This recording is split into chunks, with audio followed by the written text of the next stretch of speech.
Hi and welcome. My name is Tolan and I'm the co-founder of Productivity Me. In this video, we want to introduce the idea of tables and discuss a little bit the difference between tables and ranges. So if you're interested in the concept of tables or that of ranges, go ahead and join us in this video.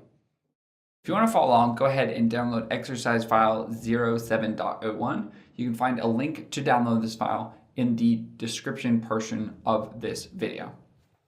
All right, let's get started. Okay, so on our left here, we have a range, and on our right, we have a table. And the essential difference between a range and a table is the question of formatting. Now, there are going to be differences, kind of minor differences, like the tables are going to automatically have a set of formatting applied to it, and this can provide a certain amount of aesthetics, or it can provide a beneficial physical appearance. However, if we were to have a range here, we could easily kind of copy the idea of a table and just change the fill color to something, maybe something like this, and we could change the individual font color. So you could then go ahead and change a range so that it looks something similar to that of a table. But there are a couple of differences, a couple other important differences other than just the way that they appear. Now, a range, you can tell something is a range if you click in it and that individual range or that individual cell, nothing happens. But if you click into a table here, you'll notice that there's a table design tools that pops up. And if you click on the design, then you have certain things which we'll discuss in future videos, like the ability to change your table style. So you can very quickly change the way that your table looks. You can change the way that headers appear, or I guess header rows appear.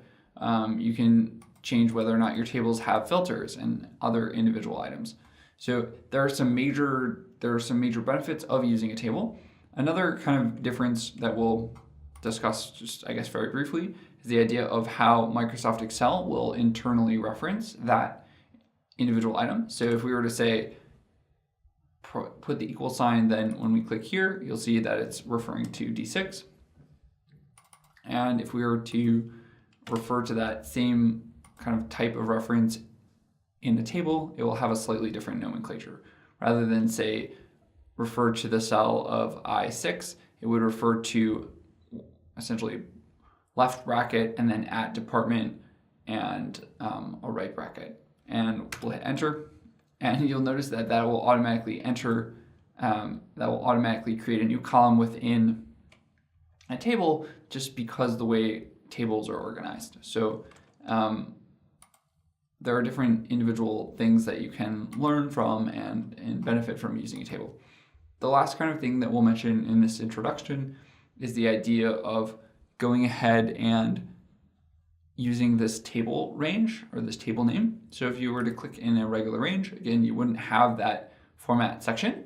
But if you want to know what your table is called, you can always come to the design tab under your table tools once you've clicked on a table. And then here is the table name. So currently it's called table 1, but we could end up calling it something else. We could call it like employee ID, mini table, or different names that we think might be appropriate. So essentially, what are the three differences between a table and a range? Well, first, tables provide this automatic set of formatting, which can provide some aesthetics. Secondly, their tables are automatically going to include filters, which can be beneficial. There's a certain amount of ease of use. So as we'll discuss in a later video, if you're at the end of a table and you press the tab key, then it would automatically create a new row. And as we looked at before, if you were to say, insert something like at engineering, it might also automatically create a new column. So there's a certain amount of dynamicism which is applied to tables, and you can kind of benefit from using tables because it's going to protect all of the data in your table. So it's going to offer a certain amount of data integrity.